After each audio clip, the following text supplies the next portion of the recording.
What could you possibly know about the law? Judge Hale sneered, his eyes scanning the room as he looked down at Jada Sterling. She stood there, silent, her heart pounding in her chest. The room felt like it was closing in, the weight of the judge's words pressing down on her. She was just a clerk, a black woman working in the courthouse, no one special. But what he didn't know was that Jada had a mind for the law sharper than anyone in the room. She had spent years working her way through the legal system, learning every loophole, every flaw, every mistake. And now, she was standing in front of the very man who had underestimated her. Jada's palms were sweating, but she didn't flinch. She knew that this moment was about to change everything. The judge continued, oblivious to the storm that was about to hit him. You think you're some kind of legal expert, don't you? He chuckled, his voice dripping with condescension. I've been practicing law for 30 years, and you. He stopped mid-sentence, realizing Jada wasn't intimidated. She wasn't backing down. She wasn't going to play by his rules. What's your name again? Judge Hale asked, his tone shifting slightly, still condescending, but now tinged with curiosity. Jada Sterling, she replied, her voice steady. And I know exactly what you're doing wrong in this case. The courtroom fell silent. Judge Hale stared at her, disbelief flashing across his face. Excuse me, he asked, his voice faltering for the first time. Jada stepped forward, holding up a file. This clause, she said, pointing to a specific section, gives the defense an unfair advantage. If you let them go with this, you'll be making a mistake that could cost this entire case. The judge's face tightened. Who do you think you are? He demanded. Jada took a deep breath, her gaze never wavering. I'm the one who holds your career in my hands, she said quietly. The words hung in the air like a thunderclap. Judge Hale's smirk faded as the realization hit him. Jada wasn't just some low-level clerk. She wasn't some invisible woman who could be dismissed. She was part of a powerful legal oversight committee, the very committee responsible for investigating judges like him. And she had the power to expose him for his mistakes. The room was silent. Jada could feel the weight of everyone's gaze on her, but she stood tall, her posture unwavering. The judge's face drained of color as he slowly began to understand the magnitude of the situation. He had made a dangerous assumption, that Jada, because of her race and position, was someone to be ignored. But in that moment, it was clear who held the power. Jada could feel her heart racing, but her voice was calm. You can deny it all you want, but the truth is, you were about to make a huge mistake. And I'm not going to let you do that. The judge opened his mouth, but no words came out. His face was a mask of shock and regret. Jada had done it. She had stood her ground and proven that no one should ever be underestimated, no matter their background or appearance. The silence in the room was deafening as Judge Hale realized just how wrong he had been. He was the one who had been played. And Jada, with all her quiet strength, was the one who had just changed everything. I can see the judge's face change, the realization sinking in slowly. For the first time, his eyes no longer held contempt. He blinked, caught off guard by the calm but sharp words coming from Jada. I'm the one who holds your career in my hands. The room held its breath. Silence. Jada's heart raced in her chest, but her expression remained steady. The weight of the moment didn't break her resolve. Judge Hale shifted uneasily in his seat, unsure of what to do next. His arrogance had turned to doubt, and it was clear to everyone in the room that he had made a terrible mistake. Jada's reputation in the courthouse was that of a humble, hard-working clerk, someone who would never have the power to change the course of a case, let alone influence the future of a judge. But that was before today, before she stood up to him, showing not only her knowledge of the law but the authority that no one had known she wielded. Her heart pounded louder in her ears as she watched the judge fumble for a response. He could feel the weight of his own misjudgment pressing on him. Jada had been right all along. His actions, his dismissiveness, had been wrong, and now he would pay the price for it. He opened his mouth, trying to regain some semblance of control. He stammered, but the words caught in his throat. He cleared his throat. Who do you think you are, speaking to me like this? His voice was shaky, no longer the confident authority it had been just moments ago. Jada did not flinch. I'm the one who decides whether you get to keep this job, she said again, her voice unwavering. The truth hung in the air like an invisible weight. The judge tried to recover, his eyes narrowing. I'm a judge. I've been in this profession for over 30 years. You can't just, I can. Jada interrupted, her voice steady and firm. You've broken the code of ethics, Judge. You've been too careless, and I've been watching. You're not untouchable. The judge's face drained of color. He was no longer the powerful figure he had been just moments before. He had been brought down by someone he thought was insignificant. You don't know what you're talking about, he said, though the tremor in his voice betrayed him. Jada stepped closer, her eyes locked on his. Actually, I do. I've been doing this job longer than you think. I've been studying the law for years. I've sat in courtrooms and watched people like you make the same mistakes over and over again, thinking you can get away with it. But you can't. The words felt like a punch in the gut to Judge Hale, who was now realizing the gravity of the situation. For years, he had ruled the courtroom with arrogance, dismissing anyone who challenged him, assuming that his position was secure. But now, it was Jada who had the power, not him.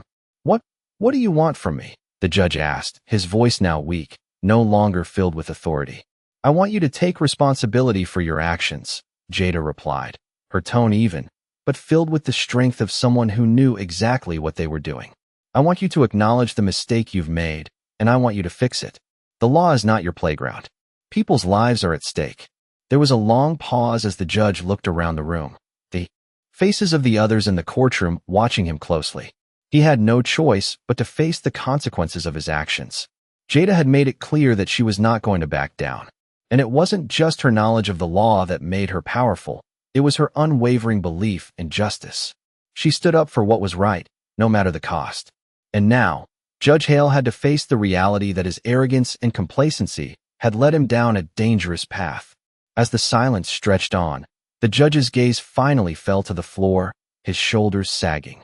The room held its breath, waiting for him to make his next move. What would he do? Would he accept the consequences of his actions? Or would he try to fight back, still believing that he could control the situation? But Jada had already won. She had shown that the law was not just about power, it was about truth and justice. And now, the judge would be forced to reckon with both. I could see the judge's hands tremble slightly as he placed them on the desk, his once commanding presence now replaced by unease. He knew it was over. His reputation, his authority, everything he had built, now hung by a thread. Jada Sterling had exposed him, and there was no turning back. She stood across from him, arms crossed, her eyes unwavering. She had done what no one else dared to do. She had called out the man who thought himself untouchable. For a moment, there was nothing but silence in the room. The judge looked up at her, his expression a mix of anger and regret. You think this will change anything? He finally asked, his voice barely above a whisper. Jada didn't flinch. It already has, she replied, her voice calm but firm. She wasn't looking for revenge, not in the way he thought. What she wanted was something much more important, accountability. You've been given a position of power, but with that comes responsibility, Jada continued. You used your power recklessly, and now the consequences are yours to face. The judge took a deep breath, his mind racing. What had he done? He had underestimated her, assuming that a woman like Jada would never have the ability to stand up to him, let alone challenge him in his own courtroom. But now, as he looked at her, he realized just how wrong he had been. Jada had been right about everything. The case, the mistakes he had overlooked, the decisions he had made without consideration, everything. What do you expect me to do now? The judge asked, his voice softer now, the fight gone out of it. Jada's gaze softened slightly, but there was still a steely determination behind her eyes. Do the right thing, she said. Acknowledge the mistakes you've made, correct them, and accept the consequences. It's the only way to restore integrity to this court. The judge looked at her for a long moment, his mind still processing the weight of her words. He knew what he had to do. The truth was undeniable. But admitting his failure, admitting that he had been wrong, that he had been outwitted by someone he had once dismissed, was not easy. For years, he had ruled with an iron fist, believing that no one could challenge him. And now, a humble clerk, a woman he had once looked down on, had completely flipped the script. I can't believe this, he muttered to himself, more to himself than to Jada. She didn't respond. She didn't need to. She had said everything that needed to be said. The judge slowly stood up from his desk, his shoulders slumped. He walked over to the side of the room, his movements slow, almost deliberate. As he stood there, staring out of the window, Jada could see the weight of the situation sink in. He had never been forced to confront his own actions like this. It was as if a mirror had been held up to him, showing him a reflection he didn't want to see. But it was the truth. And now, he had no choice but to face it. "I'll resign," he said quietly, almost as if the words themselves were difficult to form. "I'll step down." Jada nodded, her expression unreadable. She had expected this. He had no other choice. "That's a start," she replied. The room felt heavy with the weight of his decision. It was a turning point, not just for the judge, but for Jada as well. She had proven that justice wasn't about power. It wasn't about who held the highest position or who was the loudest in the room. It was about truth and standing up for what was right, even when the odds were stacked against you. As the judge turned back toward her, there was a new look in his eyes, respect, maybe even a hint of fear. But more than anything, it was the recognition that Jada Sterling was not someone to be overlooked. She had earned her place in the room, and her voice would be heard from now on. The courtroom door opened, and the judge walked out, leaving Jada standing there. She had won, not just the case, but the battle for what was right. And as she stood there, feeling the weight of the moment, she knew this was just the beginning. The next morning, Jada stood outside the courthouse, the cool breeze brushing against her face. The weight of what had just happened still hung in the air, but there was a sense of relief, too. She had made a difference. The judge had stepped down, and the case would be reassessed. It wasn't the victory she had expected, but it was the one that mattered. As she walked across the parking lot, her phone buzzed in her pocket. She pulled it out and saw a message from a number she didn't recognize. "Jada, I need to talk to you. Meet me at the coffee shop down the street." The message was from Veronica Ellison, the hotel manager, someone Jada had only spoken to briefly in passing. She hesitated for a moment, but then decided it was worth investigating. It wasn't every day that a person like Veronica reached out to someone like her. She made her way to the cafe, trying to push aside the feeling of uncertainty that lingered in the pit of her stomach. When she arrived, Veronica was already sitting at a table near the window, her silver-streaked hair pulled back into a neat ponytail. She looked up as Jada approached, offering a slight smile. "Jada, thank you for coming." Jada nodded, sitting down across from her. "What's this about?" she asked, her curiosity piqued. Veronica took a deep breath, folding her hands on the table. "I've been following your work. You stood up to a judge yesterday, didn't you?" Jada's heart skipped a beat. She hadn't expected anyone to notice her involvement in the case, let alone someone as powerful as Veronica. "I did," Jada replied cautiously. "It was necessary." Veronica leaned forward, her eyes narrowing slightly. "It wasn't just necessary. It was impressive. And it's not something we see every day. People like you, people who aren't afraid to speak up, to stand for what's right, are rare. I want to offer you an opportunity." Jada's mind raced. She had no idea where this was going, but her instincts told her it was something important. "An opportunity?" she asked, her voice low. "What kind of opportunity?" Veronica's expression softened, and she glanced around to make sure no one was listening before continuing. "I'm part of a group that works to help people like you get the recognition you deserve. We believe in empowering individuals who have the strength and knowledge to bring about change. And I think you have that. You could be more than just a clerk in a courthouse. You could be someone who leads, who influences, who makes a difference on a larger scale." Jada felt a rush of emotions, surprise, excitement, but also doubt. She had always been content in her position, helping where she could, doing the work behind the scenes. She never thought she would be someone to take the lead. "I don't know," Jada said quietly, her fingers tapping on the table nervously. "I've never really thought of myself as a leader. I just want to do the right thing." Veronica's gaze was steady and unwavering. "That's exactly why you should be. Leaders aren't people who seek power. They're people who seek justice, who fight for what's right, no matter the cost. I see that in you, Jada."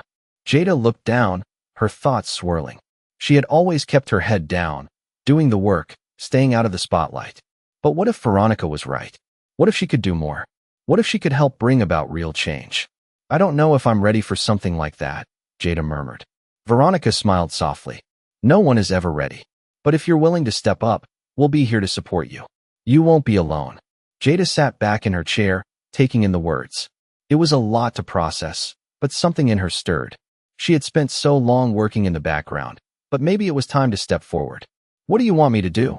she asked finally, her voice steady. Veronica leaned in, her eyes gleaming with determination. Join us. Help us fight for the people who don't have a voice. Use your knowledge, your integrity, and your courage to lead. Together, we can make a real difference. Jada nodded slowly, the weight of her decision settling in.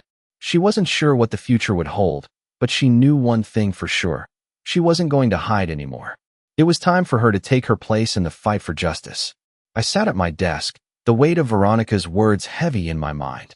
The offer she had given me wasn't something I had expected, nor something I had ever considered. Being a leader? Me? It felt like a stretch.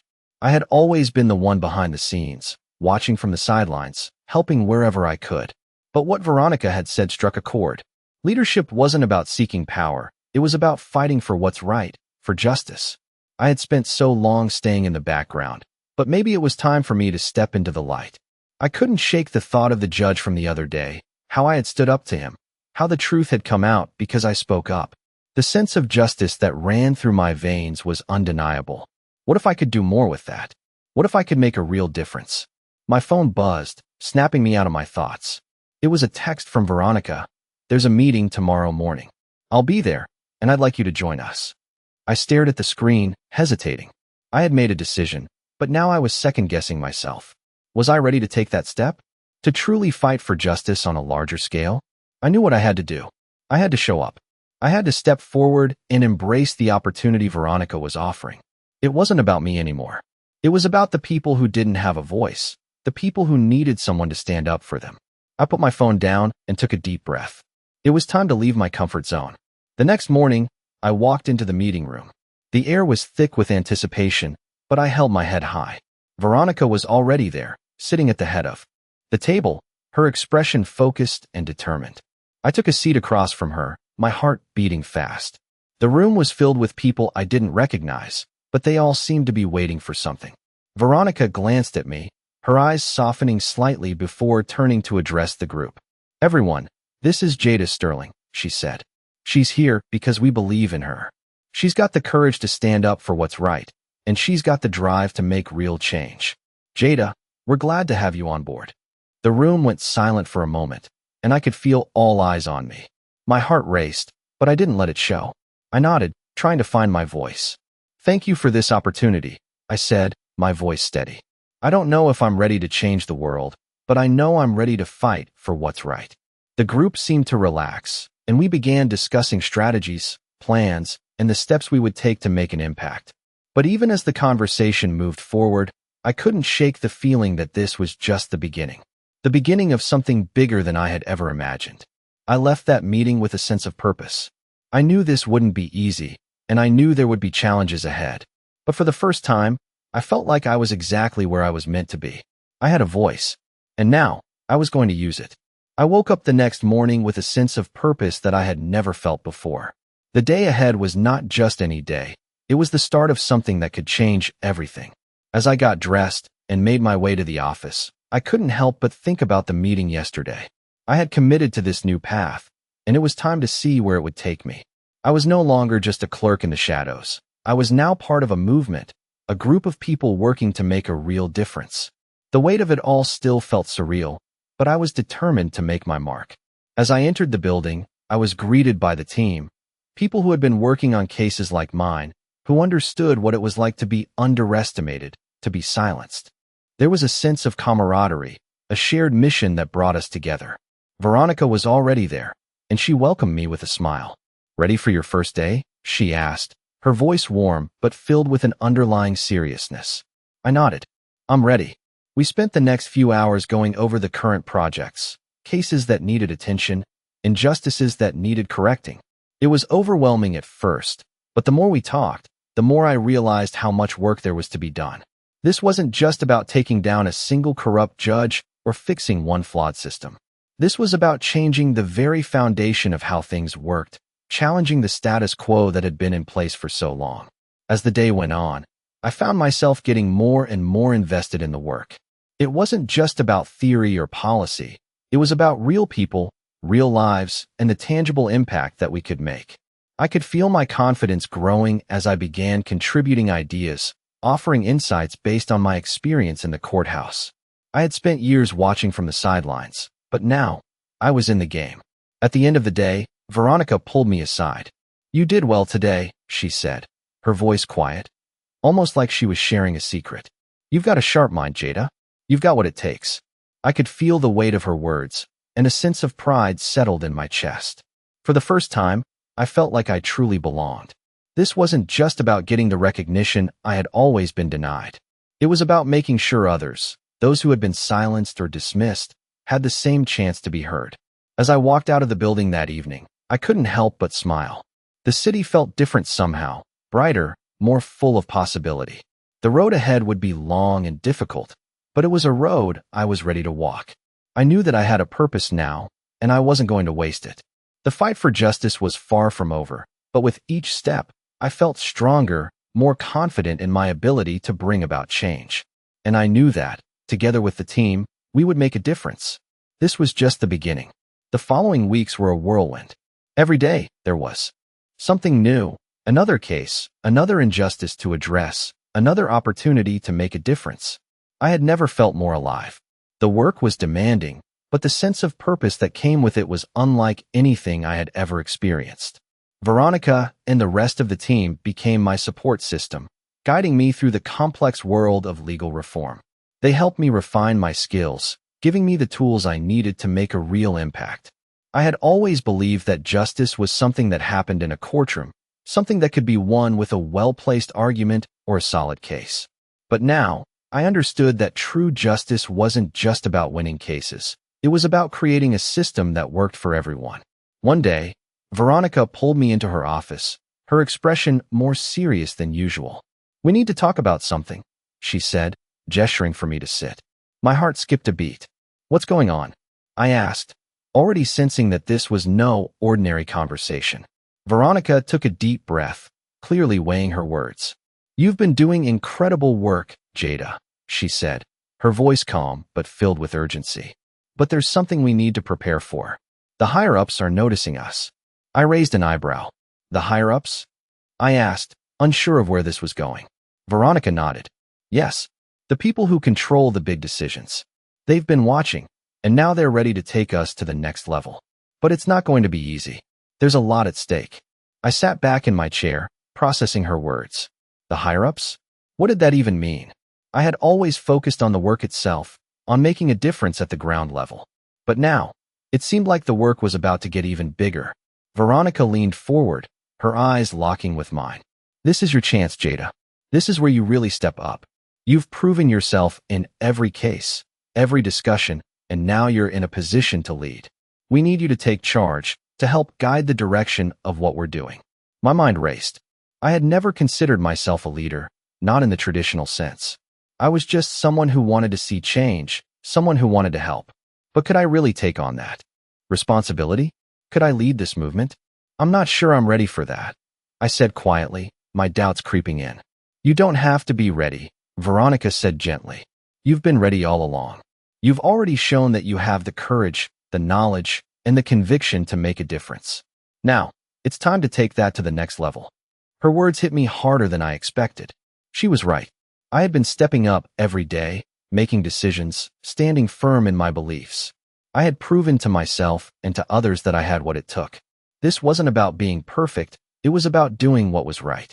I took a deep breath and looked at Veronica, a sense of resolve settling over me. "Okay," I said, my voice steady. "Let's do it. I'm ready." Veronica smiled, and for the first time, I saw a glimmer of pride in her eyes. "I knew you would be," she said softly. "Now let's make some real change." That moment marked the beginning of a new chapter.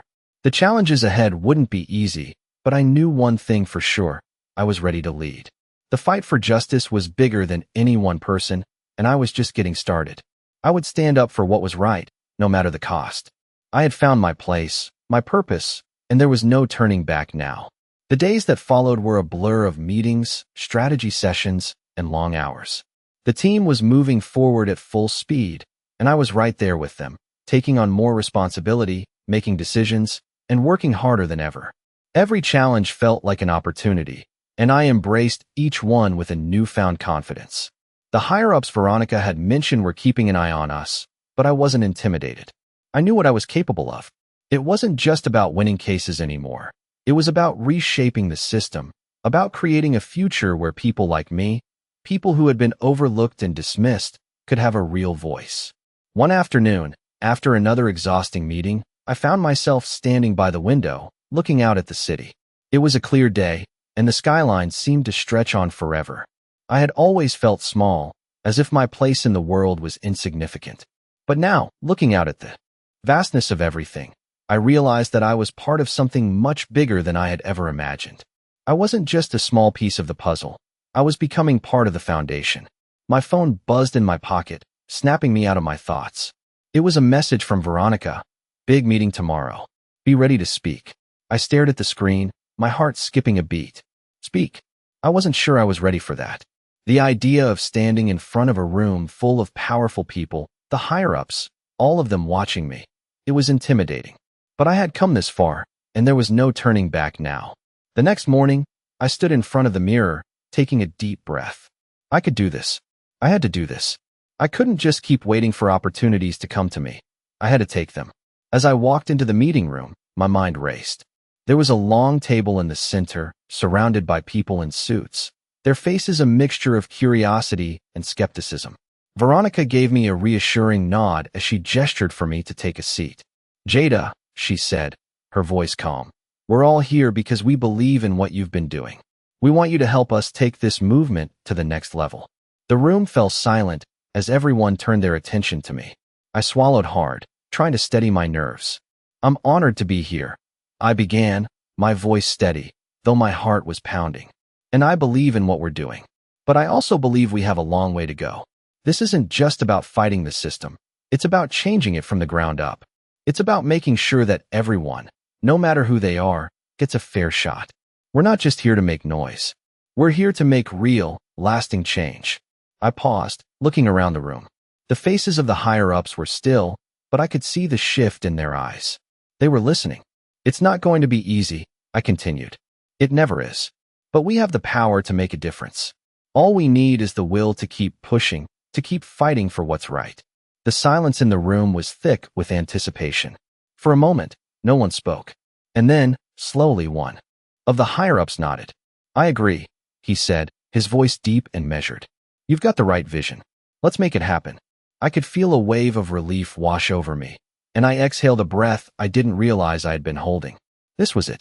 This was the moment where everything changed. I had stepped up, and now, together with the team, we were ready to take on whatever came next. As the meeting continued, the weight of the responsibility didn't feel as heavy anymore. I had found my place, and I was ready to fight for it. We had a long road ahead of us, but for the first time, I knew that we could make it.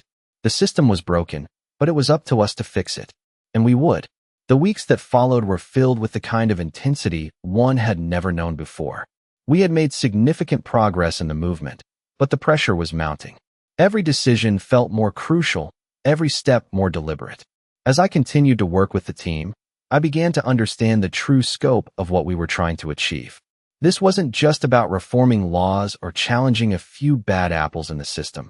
It was about rethinking everything. The system itself needed to change. And for that, we had to go deeper, tackling issues that had been ignored for far too long. We were no longer working just to make a point. We were working to shift the narrative, to shift the way people saw justice and equality. The higher-ups had given us their backing, but the real work was just beginning. I found myself more involved than ever. I had always been someone who preferred to work in the background, quietly supporting others, but now I was thrust into the spotlight. The team relied on me to contribute ideas, to take charge when needed, to lead when it mattered most. I spent my nights reading case files, preparing reports, learning everything I could about the history of the legal system and the injustices that had been allowed to fester. Every day, I felt myself growing, not just as a legal professional, but as a person. I was finding my voice, and I was finally using it to make an impact. One day, as I was preparing for a crucial presentation, Veronica pulled me aside.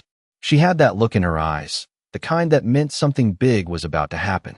Jada, the time has come, she said, her voice filled with quiet urgency. We've reached the tipping point. You're ready. Ready for what?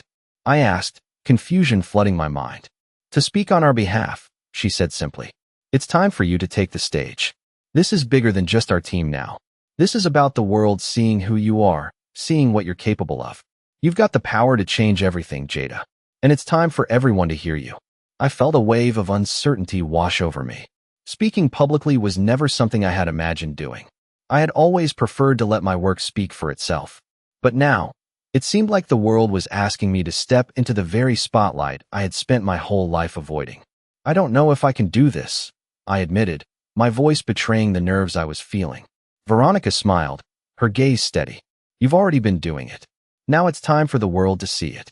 The day of the presentation arrived, and I stood in front of a room full of influential figures, lawmakers, community leaders, and activists who had all come to hear our vision for the future. My palms were sweaty, my heart raced, but I held my head high. This was my moment. The room fell silent as I stepped to the podium. I took a deep breath and began to speak. The system is broken, I said, my voice steady despite the tremor I felt deep inside. We've been told that justice is blind, but the truth is that justice has always been skewed. It has been shaped by those with power, those who have been allowed to control the narrative for far too long. It's time for that to change. It's time for all voices to be heard, not just the ones that have been in charge for centuries. I paused, scanning the room. The faces in front of me were attentive, but I could tell there was skepticism. That was okay. I wasn't here to win everyone over immediately. I was here to plant the seeds of change. We don't need to just fight the system, I continued. We need to tear it down and build something new, something fair, something just. We need a system that works for everyone, not just the privileged few. And I'm here to tell you that we can do it. But it starts with us, right here, right now. It starts with each one of us being willing to stand up, to speak out, and to demand that change. The silence in the room was deafening. I could feel every eye on me, but I didn't back down. I knew what I was saying was the truth, and I knew that the truth was more powerful than any doubt or fear I felt. When I finished, there was a long pause. Then, slowly, one by one, the people in the room began to applaud. It wasn't just polite clapping. It was real, genuine acknowledgement of what had been said. The room had shifted. I had shifted. I had spoken the truth, and for the first time in my life, I felt like I was exactly where I was supposed to be. The journey wasn't over, but it had taken a giant leap forward. I had found my voice, and now the world was listening.